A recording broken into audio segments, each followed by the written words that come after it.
Samba filani mugan nani farafina dolantanba ye layidu ta ko a bɛ na kɛ lajɛba ye min nafa ka bon farafina dolantan jɛkuluw bolo minnu sen bɛ a la kɛrɛnkɛrɛnnenya la Mali taw. Kɔsa in na ɲɛta minnu donna Mali dolantan tɔn kɔnɔ b'a to an bɛ se ka miiri k'a bɛ se ka san sɔrɔ nin bɔko kura in na hali k'a sɔrɔ ni jamana in ma deli ka farafina dolantanba jɔnjɔn sɔrɔ a ka tariku kɔnɔ. Maliden dɔw ye jaabi di Mali egli ka sendon na ni CAN 2024 in na. Entraîneur est ici l'autre jour, je crois que c'est hier ou avant-hier, ici. Bon, ay joueur munun ta joueur donné de donc mun do be jouer ka club la Europe. Je crois que quand on monte à Utah.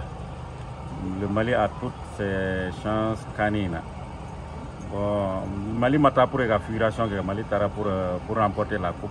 Vraiment eglu tara kanna jarani kusebe pami do de kuye sisano ala ku segini coupe here la ala kana basi foshi bo ala mi do kuye kusebe uni mulu be jila mi do ku be komi coupe ko redo garziga ko refene ni mu chance bala ore ba soro bara bala me chance bala de donc ni mu garziga bala la ku da no ya oyi mena yere ko ni a soro Mali mana soro de kada yin kusebe Mali ka la yini nyina ore ka jonjonta o hogum kono yani CAN 2024 daminɛw cɛ a kelen do ka wuli ka jɔ dɔ sigi sen kan.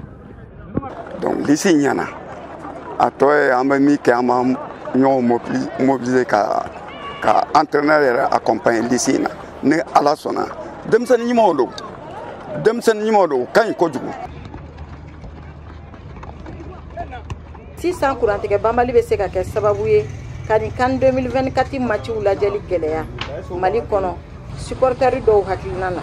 Vraiment CAN mina daminɛ au moins fɛn min ka gɛlɛn ma hali ni Mali ka match bɛ yen au moins u ka se k'o d'a ma an ka se k'an ka match filɛ k'a ban pewu ka sɔrɔ an ma gɛlɛya sɔrɔ kuranko la n'o kɔni kɛla tiɲɛ yɛrɛ la o bɛ diya n ye Mali de ka gɛlɛn an ye Maliyɛn an bɛ fɛ ka Mali ka match de lajɛ. An bɛ dugawu de k'u ye dɔrɔn u ka na ni coupe ye an ka dugawu b'u kan an dalen la fini u ka na ni coupe Mali la. Hakilina jiginna Mali ni Afrique du Sud bɛna ɲɔgɔn sɔrɔ janvier kalo tile 16 san 2024 Korogo kɔnɔwari dugukolo kan wa VOA Bambara cɛdenw bɛna y'a kɛnɛ kan.